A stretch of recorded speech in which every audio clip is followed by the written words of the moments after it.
Pas çlirimit 1999, ne kemi pasur markën gjermane, nga 1 janari vitit 2002 e kemi euron evropiane, askush nuk po thot merreni lekun e Shqipërisë ose valutën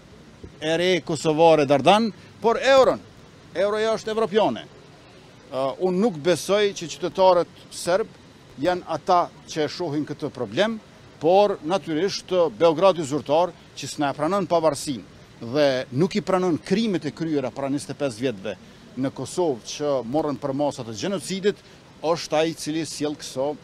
alarmimesh para apokaliptike. Andaj do t'japim kohë tranzicionit,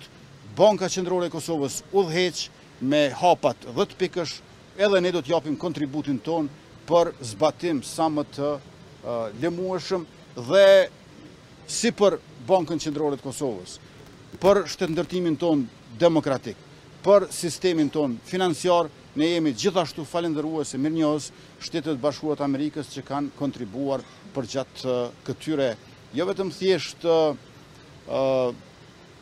16 vjetëve të shtetit pavarur, po 25 vjetëve Kosovës së çliruar.